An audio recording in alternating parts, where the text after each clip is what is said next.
सुरभि गुस्से में हाय की कोई बात नहीं सुनना चाहती होगी और वो श्रीकांत यही चुपचाप खड़े होके वो सब कुछ सुन रहा होगा और इसी बात पे सुरभि को गुस्सा आया होगा और वो यहां से भागकर यहां पर आई और उसने धक्का दिया होगा।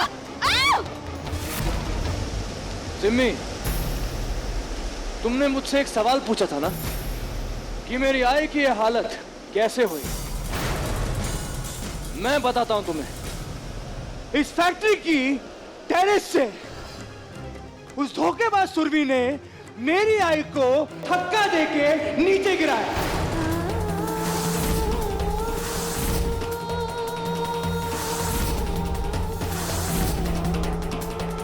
और एक दिन मैं उस धोखेबाज सुरभि को उसी जगह से मैं यहां नीचे फेंकूंगा।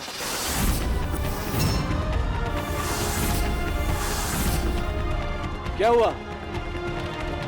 कहां खो गई? सर, मुझे नहीं लगता कि एक 14 साल की लड़की ऐसा कैसे कर सकती है। सुरभि लता काकी को धक्का क्यों मारेगी? उस लता काकी को जो उसे अपनी बेटी की तरह प्यार करती है। सुरभि ऐसा कर ही नहीं सकती सर।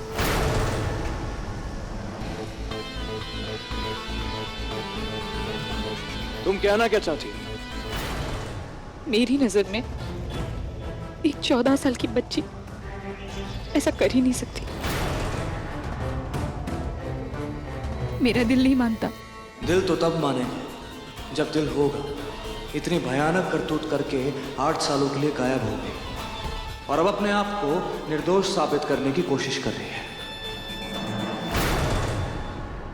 ठीक है, तो एक काम करते, थोड़ी देर के लिए तुम सुरभि बन जाओ और मैं आई बन जाता हूं।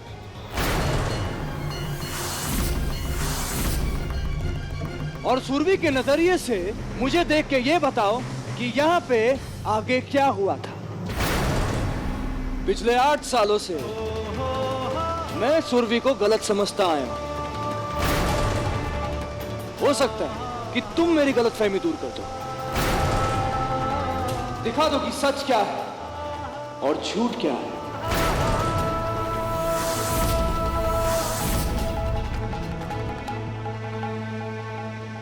देखो ना, जो होता है उसके पीछे कुछ ना कुछ भला होता है। ना मेरी गाड़ी का शीशा टूटता, ना हम इस फैक्ट्री में आते और ना ही ये सवाल उठता कि 14 साल की लड़की ऐसा कैसे कर सकती है। एक और मौका देता हूं तुम्हें, साबित करके बताओ कि आई की हालत के लिए सुरभि जिम्मेदार नहीं। मेरी जिंदगी के सारे दुख दर्द एक झटके में दूर हो जाएंगे। सिमी कहीं नहीं जाएगी जब तक कार्तिक की जिंदगी के सारे दर्द ना मिटा दूं। उसके बाद बिना किसी को अपनी पहचान बताए मैं यहाँ से चली जाऊंगी। ये वादा रहा।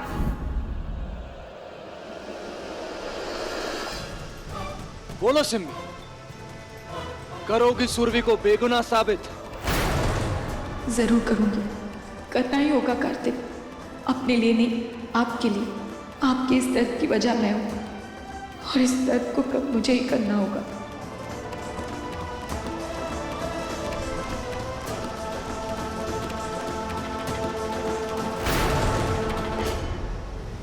वेरी गुड, तो चलो फिर ऊपर चलते हैं।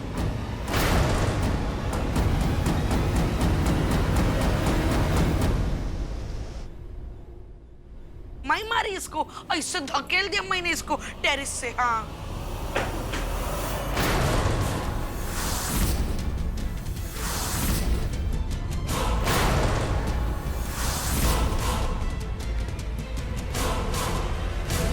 इसका मतलब आपने हम सबको हॉल में बुलाकर माफी मांगने की जो बात की थी वो आपकी साजिश थी,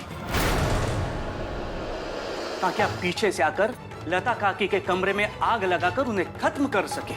ये किशोर, दामाद जी, आप मेरी अगुवाई आप मेरी बात तो सुनिए पहले, मैं क्या बोल रही। कुछ नहीं सुनना मुझे। जो सुना, जो देखा, वो काफी है मेरे लिए। मैं कभी सोच भी नहीं सकता था कि आपका एक अलग रूप होगा, डरावना, घिनौना रूप। कार्तिक आपको पूजता है और आप उसके भावनाओं के साथ इस तरह से खेलती है। आपका ये असली चेहरा मुझे कार्तिक के सामने लाना होगा।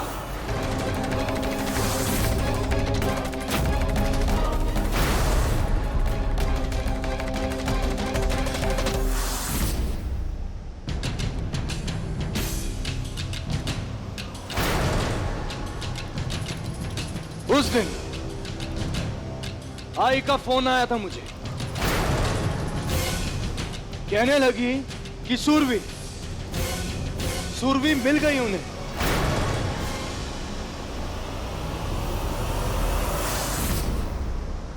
उन्होंने जल्दी मुझे इधर आने के लिए बोला, इसी जगह पे जहां तुम और मैं इस वक्त खड़े हैं।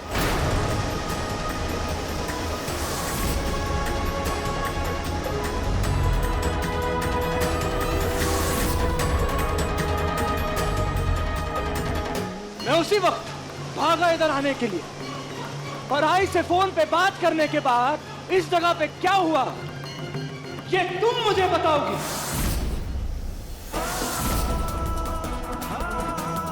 नहीं, कोई जल्दी नहीं है, आराम से, बहुत टाइम है तुम्हारे पास। सोच के बताओ कि यहां पे क्या हुआ। नीचे सुरभि को बहुत डिफेंड करी थी तुम। एक और मौका दे रहा हूं तुम्हें, अब उस 14 साल की लड़की के नजरिए से देखो।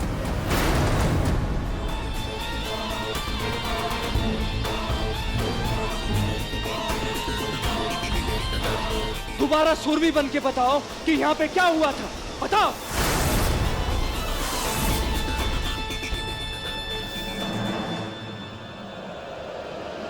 ये भी तो हो सकता है कि उस दिन सुरभि बिना किसी को बताए यहाँ से चली गई हो। हो सकता है, कुछ भी हो सकता है। आई यहां से गिरी कैसे? उनको धक्का किसने दिया? किसी भूत ने? हाँ? अपनी आंखों से देखो, यहाँ पे तुम्हें कोई भूत नजर आता है क्या? आई सुरभि और उसके बाप के अलावा यहाँ पे और कोई नहीं था। मैं और बाबा इधर से चले गए, लता काकी उसके बाद इधर आई होगी। फिर कौन दे सकता है उन्हें धक्का? ताई? नहीं, ताई नहीं हो सकती। अगर ताई लता काकी को मारना चाहती तो बहुत मौके मिले होंगे उन्हें पिछले 8 सालों में। फिर कौन?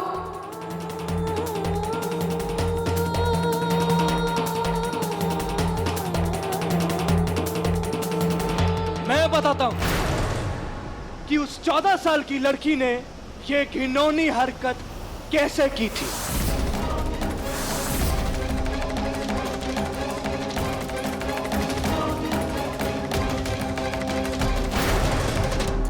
आई इसी जगह खड़ी होगी, और जब उन्होंने श्रीकांत और उसकी 14 साल की बेटी को देखा होगा ना, तो वो यहां से चलकर यहां पर आकर खड़ी होगी। वो ऐसे हाथ जोड़कर खड़ी होगी श्रीकांत के सामने कि मेरे बेटे कार्तिक को माफ कर दीजिए, उससे गलती हो गई। उसने गुस्से में सुरभि पे हाथ नहीं उठाया था, वो तो सुरभि को शांत कराने की कोशिश कर रहा था, लेकिन सुरभि किसी की बात नहीं समझ पा रही थी। वो इतनी उत्तेजित हो गई थी।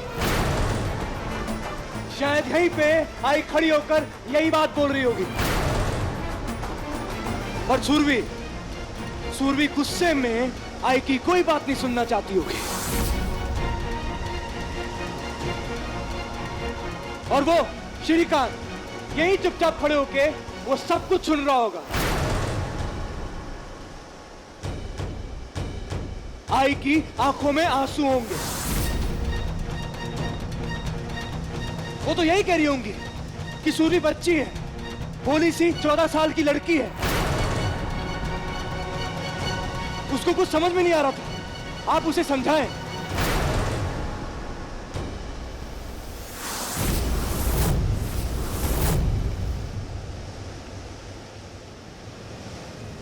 और इसी बात पे सुरभि को गुस्सा आया होगा और वो यहां से भागकर यहाँ पर आई और उसने धक्का दिया होगा।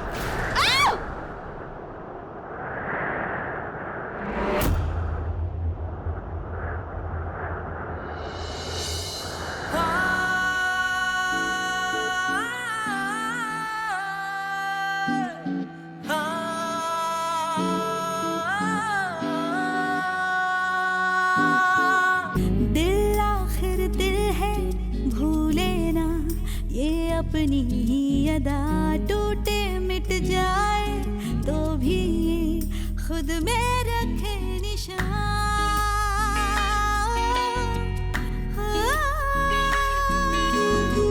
मैं तो बस चल पड़ी जाने किस राह पे होके जुदा, होके जुदा।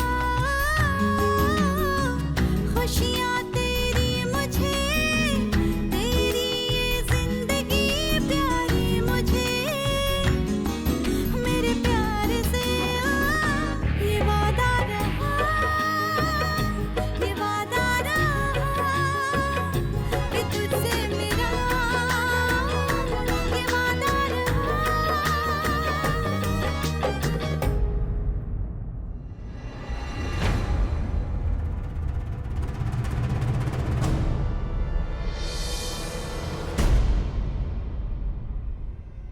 पिछले 8 सालों से मेरी आई जिंदा लाश की तरह पड़ी है बिस्तर पर। जब भी उन्हें देखता हूं ना, उन्हें देखकर मेरे दिल और दिमाग में एक ही नाम गूंजता है, उस 14 साल की लड़की सुरभि का।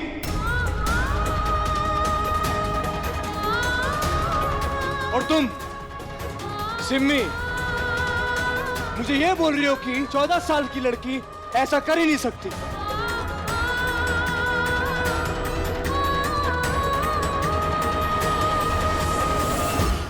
अगर सुरभि के सीने में दिल होता ना, तो इन 8 सालों में वो एक बार मेरे सामने आई होती, अपनी गलती मानकर मुझसे माफी मांगी होती, और वो नहीं तो कम से कम उसका बाप वो तो आया होता। लेकिन पिछले 8 सालों में ना सुरभि आई ना उसका बाप। अगर तूने वापसी का टिकट काटा तो समझ लेना माई कारटिया के ऊपर का रिजर्वेशन कर देगी। अरे ये क्या, तुम्हारी आंखों में आंसू? ये मेरी कहानी सुनकर आए या उस 14 साल की लड़की का धोखा सुनकर?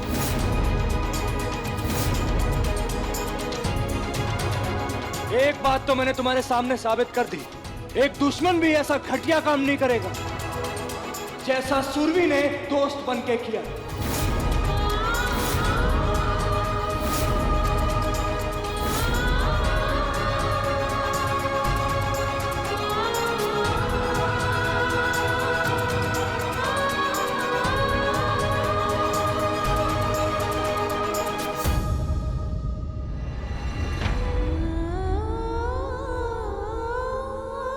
कैसे आपके सामने आ जाती कार्तिक? ताई ने हमारे हाथ पांव बांध रखे थे, वादे से जकड़ रखा था हमें। मैंने और बाबा ने तो अपने आप को आपसे दूर रखा ताकि आप खुश रह सको, लेकिन आप तो सिर्फ मुझे ही दोषी मान रहे।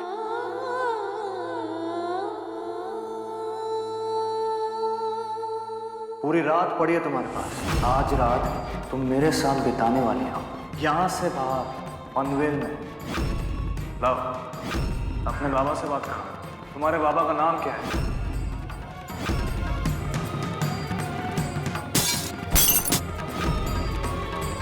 तुम्हें कभी किसी ने धोखा दिया? इतना तो अंदाजा हो ही गया होगा तुम्हें। सुरभि, तुम्हें देखकर मुझे सुरभि की याद आती है। जानी पहचानी लग रही है ये जगह। क्या इधर पहले भी आ चुकी हो?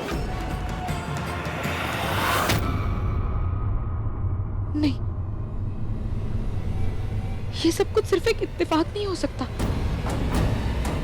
आज कार्तिक ने जो कुछ भी किया वो कहीं ऐसा तो नहीं कि कार्तिक को पता चल गया कि मैं सुरभि हूँ?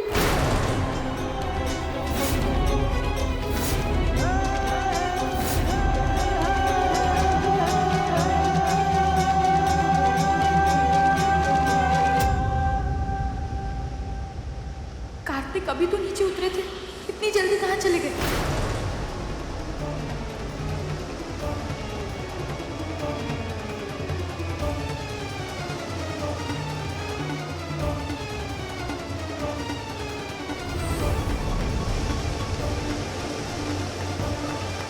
Kartik sir, Kartik sir, Kartik sir, Kartik sir, Kartik sir. अरे अरे कहाँ हुआ भैया? अरे अरे तनिक आराम से सांस लीजिए, पहले हाँ भरें। अरे अंदर पानी लेने गए थे या नहाने गए थे? पूरा भीग कर आ गए। क्या बात क्या? वो ताई ताई लता काकी को मार डालने की साजिश रच रही है। क्या? तभी हम सोचे कि बुढ़िया की आंख में हमें लफड़े का बाल काहे दिखता है। अब चलिए हमारे साथ, आज तो हम उस बुढ़िया की दुम सीधा करके ही रहेंगे। आइए चलिए हमारे साथ। नहीं अंदर नहीं, हम पुलिस स्टेशन चलते हैं, चलो। अरे बुड़पक रहेंगे क्या आप? हैं? आपको समझ में नहीं आ रहा हम क्या कह रहे हैं? अरे यही तो मौका है इस परिवार के सामने अपनी ईमानदारी साबित करने का। और वैसे भी हमारे पुलिस के पास पहुंचने से पहले कहीं उस बुढ़िया ने लता जी को ऊपर पहुंचा दिया तो? अरे हम हैं ना आपके साथ, आप चलिए हमारे साथ, आइए। अरे क्या हुआ, चलिए हमारे साथ, चलिए आइए।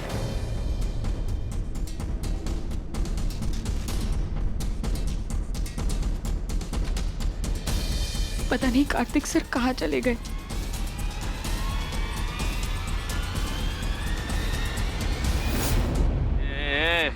पी ऐश कर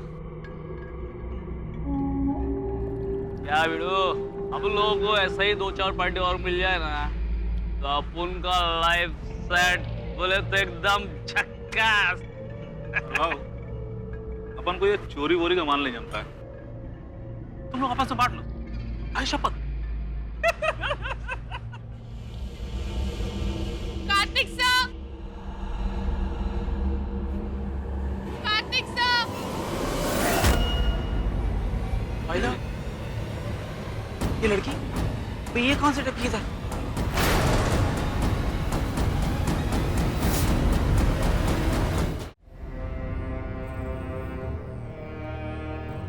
यहाँ तो कोई नहीं। आपने लास्ट टू लास्ट ताई को कहाँ देखा था? वहाँ लता काकी के कमरे के बाहर, आउट हाउस में। तो फिर देर किस बात की, चलिए चलते, आइए। रुको रुको,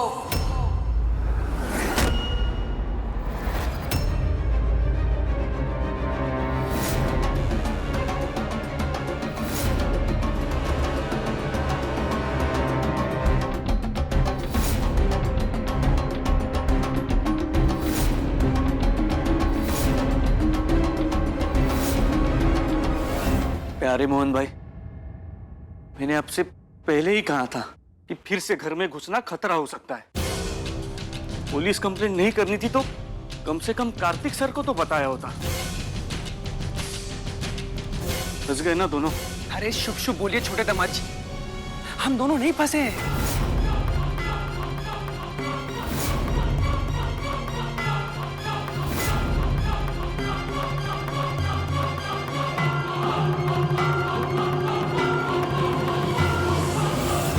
फंसे तो आप हैं।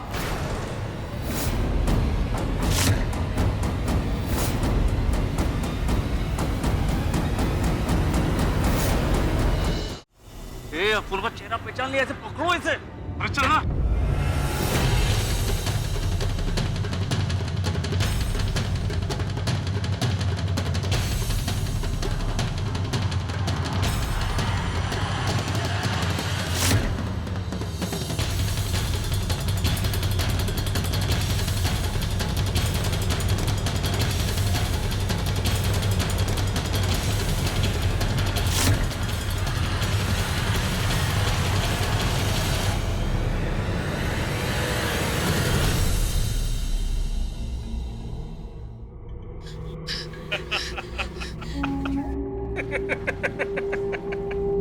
प्लीज मुझे जाने दीजिए, प्लीज मुझे छोड़ दीजिए, प्लीज।